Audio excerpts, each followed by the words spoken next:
Chapter 18. 9 Days. The marriage day was shining brightly, and they were ready outside the closed door of the doctor's room, where he was speaking with Charles Darnay. They were ready to go to church, the beautiful bride, Mr. Lorry, and Miss Pross, to whom the event, through a gradual process of reconcilement to the inevitable, would have been one of absolute bliss, but for the yet lingering consideration that her brother Solomon should have been the bridegroom. And so, said Mr. Lorry, who could not sufficiently admire the bride, and who had been moving round her to take in every point of her quiet, pretty dress, and so it was for this, my sweet Lucy, that I brought you across the Channel, such a baby. Lord bless me, how little I thought what I was doing, how lightly I valued the obligation I was conferring on my friend Mr. Charles. You didn't mean it, remarked the matter-of-fact Miss Pross, and therefore how could you know it? Nonsense. Really? Well, but don't cry, said the gentle Mr. Lorry. I am not crying, said Miss Pross. You are. I and my Pross? By this time Mr. Lorry dared to be pleasant with her on occasion. You were just now. I saw you do it, and I don't wonder at it. Such a present of plate as you have made 'em is enough to bring tears into anybody's eyes. There's not a fork or a spoon in the collection, said Miss Pross, that I didn't cry over last night after the box came, till I couldn't see it. I am highly gratified, said Mr. Lorry, though, upon my honour, I had no intention of rendering those trifling articles of remembrance invisible to any one. Dear me, this is an occasion that makes a man speculate on all he has lost. Dear, dear, dear, to think that there might have been a Mrs. Lorry any time these 50 years almost. Not at all, from Miss Pross. You think that there never might have been a Mrs. Lorry? Asked the gentleman of that name. Pooh!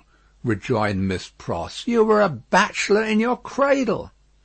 Well, observed Mr. Lorry, beamingly adjusting his little wig, that seems probable too. And you were cut out for a bachelor, pursued Miss Pross, before you were put in your cradle. Then I think, said Mr. Lorry, that I was very unhandsomely dealt with, and that I ought to have had a voice in the selection of my pattern. Enough. Now, my dear Lucy, drawing his arms soothingly round her waist, I hear them moving in the next room, and Miss Pross and I, as two formal folks of business, are anxious not to lose the final opportunity of saying something to you that you wish to hear.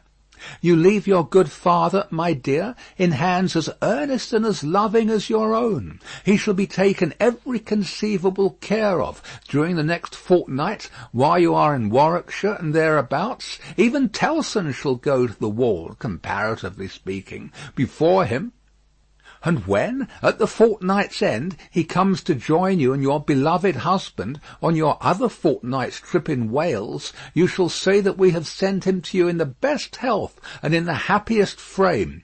Now, I hear somebody's step coming to the door. Let me kiss my dear girl with an old-fashioned bachelor blessing before somebody comes to claim his own. For a moment he held the fair face from him, to look at the well-remembered expression on the forehead, and then laid the bright golden hair against his little brown wig with a genuine tenderness and delicacy which, if such things be old-fashioned, were as old as Adam. The door of the doctor's room opened, and he came out with Charles Darnay. He was so deadly pale, which had not been the case when they went in together, that no vestige of colour was to be seen in his face. But in the composure of his manner he was unaltered, except that to the shrewd glance of Mr. Lorry it disclosed some shadowy indication that the old air of avoidance and dread had lately passed over him like a cold wind. He gave his arm to his daughter and took her downstairs to the chariot which Mr. Lorry had hired in honour of the day. The rest followed in another carriage, and soon, in a neighbouring church, where no strange eyes looked on, Charles Darnay and Lucy Manette were happily married. Besides the glancing tears that shone among the smiles of the little group when it was done, some diamonds, very bright and sparkling, glanced on the bride's hand, which were newly released from the dark obscurity of one of Mr. Lorry's pockets. They returned home to breakfast, and all went well, and in due course the golden hair that had mingled with the poor shoemaker's white locks in the Paris garret were mingled with them again in the morning sunlight on the threshold of the door at parting. It was a hard parting, though it was not for long. But her father cheered her, and said at last, gently disengaging himself from her enfolding arms, "Take her, Charles, she is yours." And her agitated hand waved to them from a chaise window, and she was gone. The corner being out of the way of the idle and curious, and the preparations having been very simple and few, the doctor, Mr. Lorry, and Miss Pross were left quite alone. It was when they turned into the welcome shade of the cool old hall that Mr. Lorry observed a great change to have come over the doctor, as if the golden arm uplifted there had struck him a poisoned blow. He had naturally repressed much, and some revulsion might have been expected in him when the occasion for repression was gone. But it was the old scared, lost look that troubled Mr. Lorry. And through his absent manner of clasping his head and drearily wandering away into his own room when they got upstairs, Mr. Lorry was reminded of Defarge, the wine-shop keeper, and the starlight ride. "I think," he whispered to Miss Pross, after anxious consideration, "I think we had best not speak to him just now, or at all disturb him. I must look in at Tellson's, so I will go there at once, and come back presently.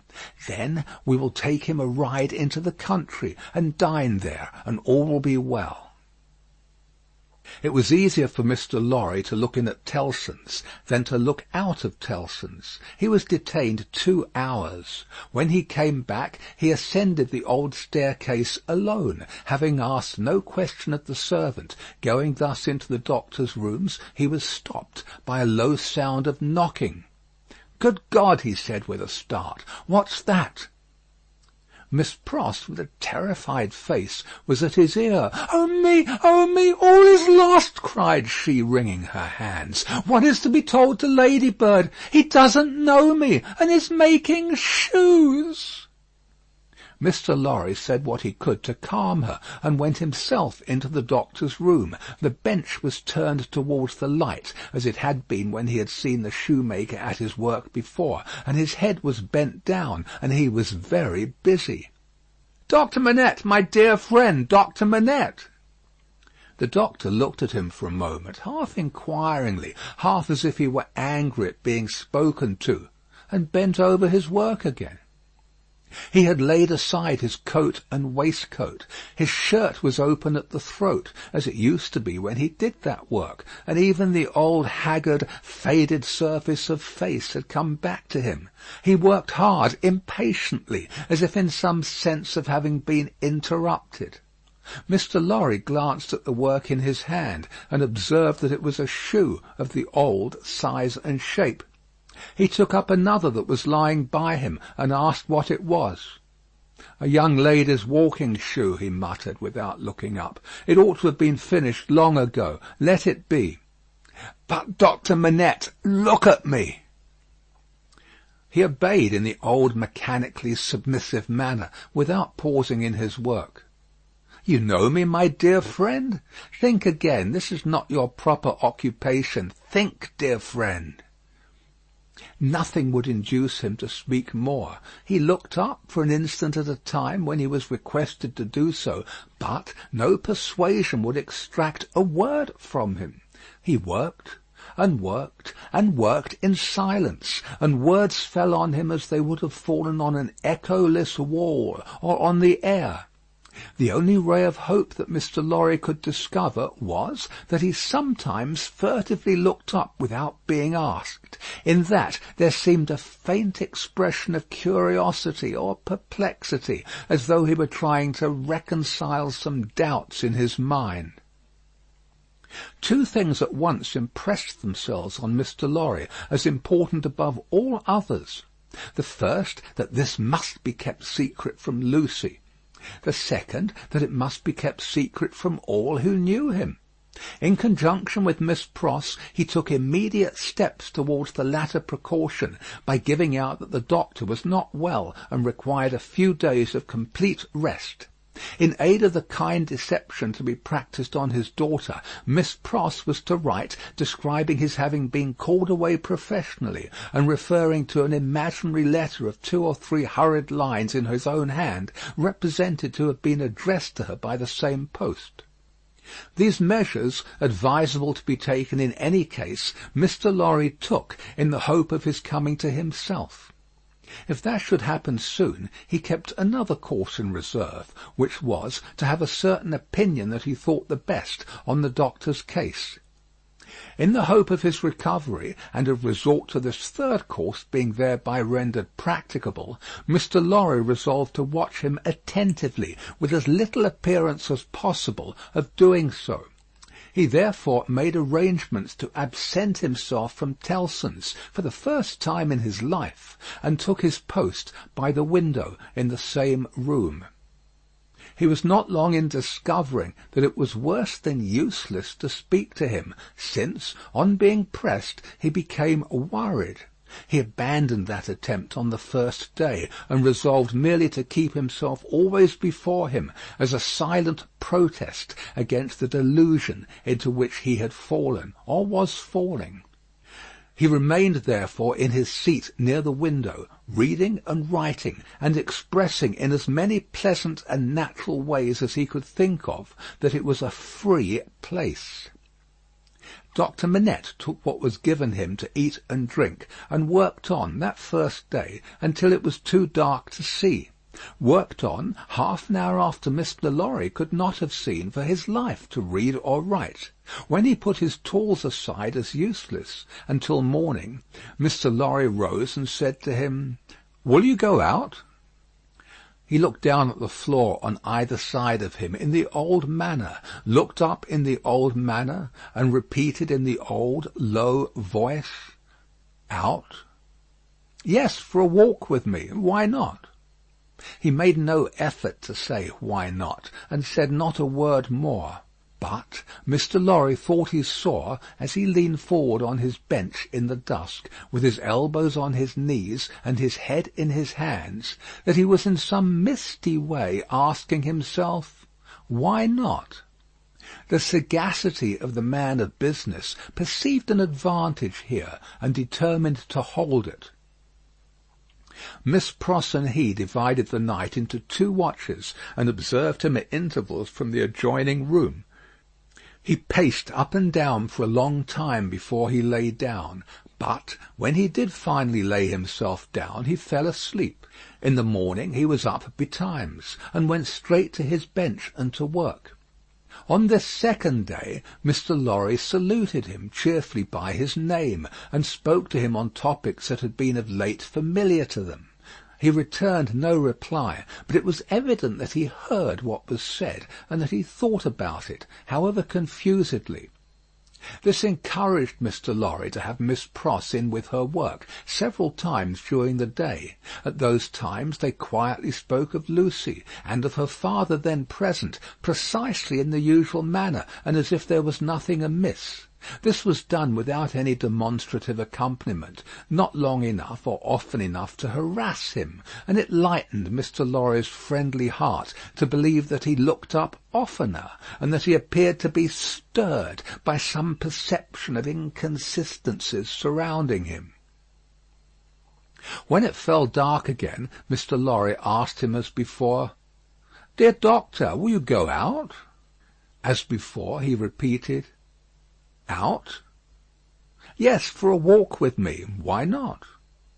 This time Mr. Lorry feigned to go out when he could extract no answer from him, and after remaining absent for an hour, returned.